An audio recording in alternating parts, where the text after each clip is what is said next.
Seventh graders, we're going to talk about area of parallelograms. Okay, let's talk about first, what is a parallelogram? What is a parallelogram? How do you define it?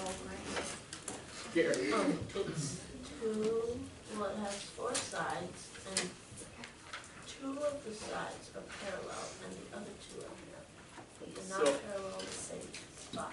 Okay, so we can say that opposite sides are parallel. Okay? These two sides are parallel, and these two sides are parallel. Okay? So opposite sides are parallel in any parallelogram. That means that this is a parallelogram because these two sides are parallel. Okay? And so they can be flat, they can be elongated, they can be all different ways. Stretched. They can have different angles then. This is a rectangle, obviously. What are the degrees of all the angles?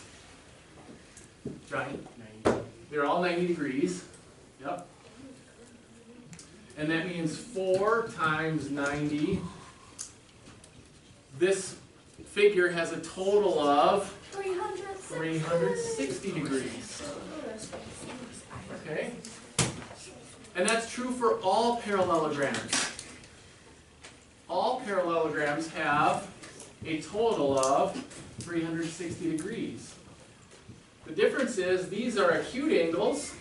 These opposite angles are acute. They're less than 90 degrees. And these opposite angles are obtuse angles. They're more than 90 degrees. Okay? Now, let's talk about area. What is area, first of all? What is area?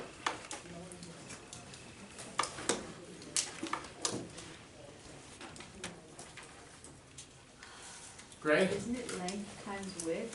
It's length times width, but it's defined as? The area of a figure is the number of units it encloses. The number of what kind of units? Square units. Yep. It's the number of square units that it takes up. So, if we divided this out into squares,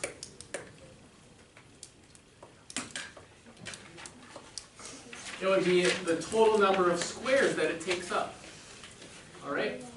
This would be 2 by 1, 2, 3, 4, 5, 6, 7. So the area would be the base times its height, right? And the area formula of a parallelogram is always the base times the height.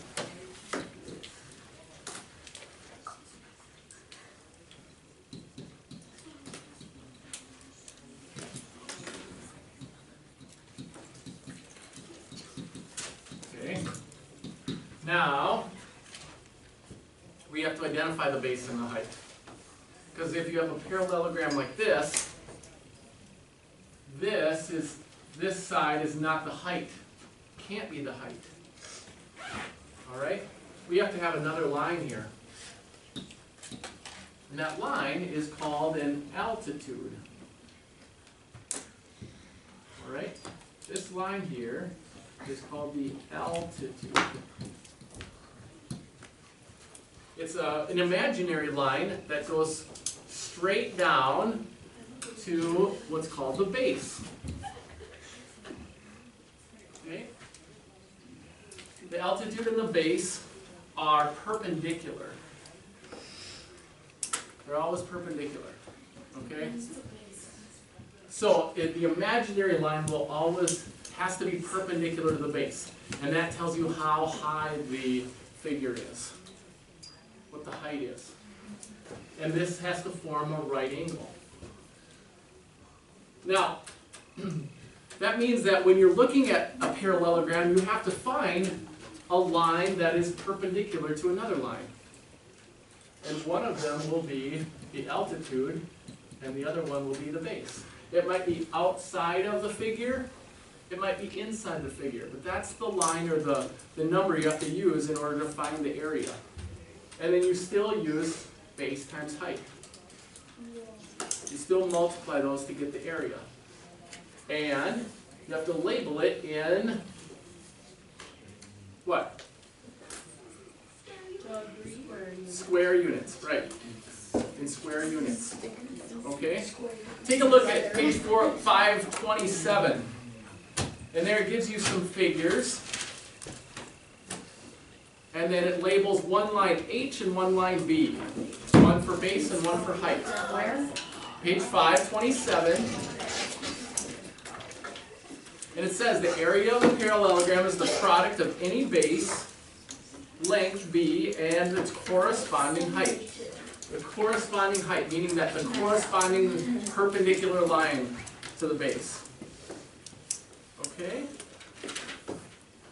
So that's what lesson 10.1 is all about. Is just that concept of base and height. Okay?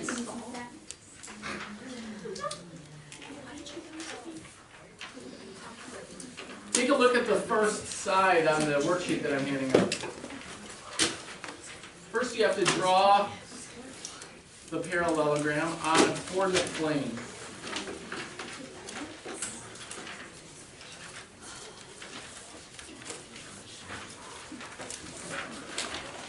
So go ahead and start on number 1. Mark those points to draw the parallelogram, and then find its area.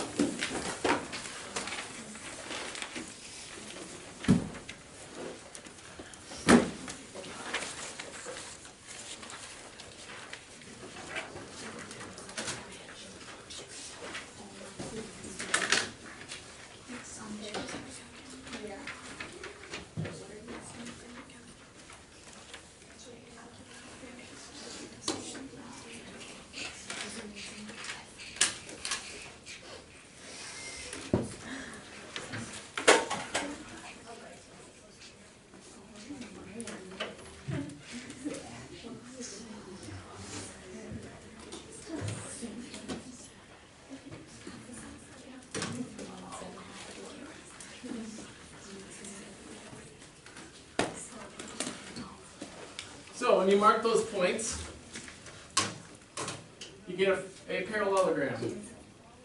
-1, 2, 3, 2, 1, 1, and -3.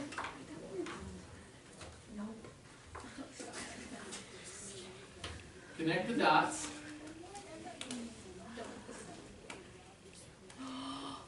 Now, what is the height? Johnny. Look, keeps distracting me from my learning. You are. You're still talking. All right, let's move on. What is the height of the figure? What's the height of the figure? Garrett? It's 1. 1 unit down. Johnny, here, move over by Luke. And you won't be distracted. What is the base then? The base has to be perpendicular. So it has to be this line. You count the base.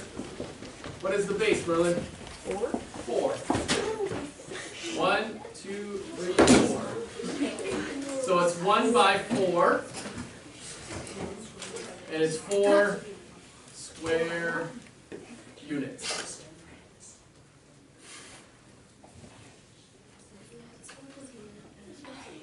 Okay?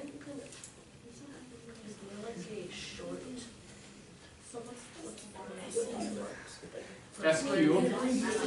You can put units with the squared symbol also.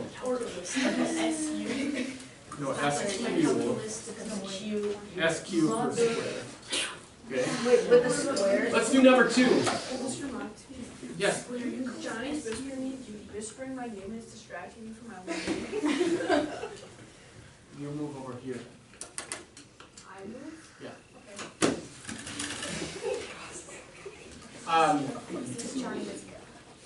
Next one, -2, 1,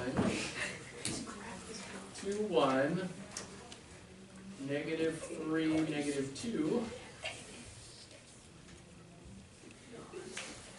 and 1, -2.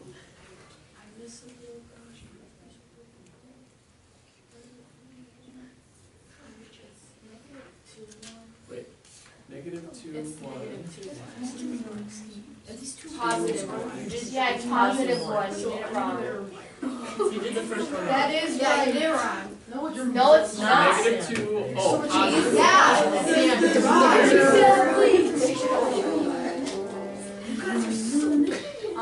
There we go. And then this is this has to be the altitude. Altitude is 3.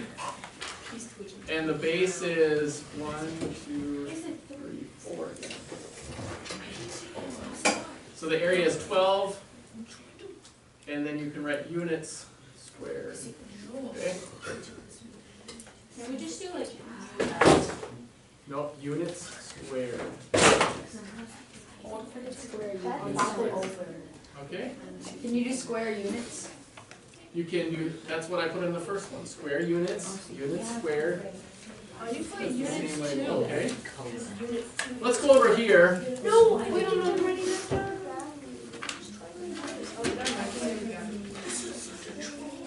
And one of the things that you'll have to do in this first lesson is find the area of 2 different figures in order to find the shaded region. Okay? So, you have to take a look at this number 4. And first, find the area of the large rectangle. Yes, I'm done. What's the area of the large rectangle?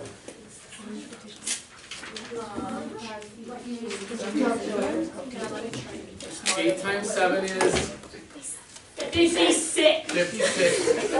So 80 times 70 is 80 times 60. 5,600. Because we have to put both zeros in the answer. So that's the area of the large one. Now we have to subtract the area of the smaller rectangles. This one is 50 by 35. 7,500. 7,000. No, it's not. No. Wait. You may use your calculator. 1,750. Take it with your calculator. What's 35 times 50? 1,750 instances. Okay. So write that down. And then what's the area of this smaller one? 20 by 25. Which is? 5,000. 500. So we have to add these 2 together and then subtract it from the big one. Minus 1750 plus 500. What does that equal? Wait, 2,250. 2,250. 2,250. And it's, what unit are we talking about? Unit squared. No. What unit? Feet. Squared. No, it's not. It's not 200. 200. It's not 2,250. It's 3,350. Oh, this is 2,250. Oh yeah. There. AJ. We're gonna turn the board off anyway. So, those are the concepts in lesson 1, okay? Finish the worksheet for tomorrow.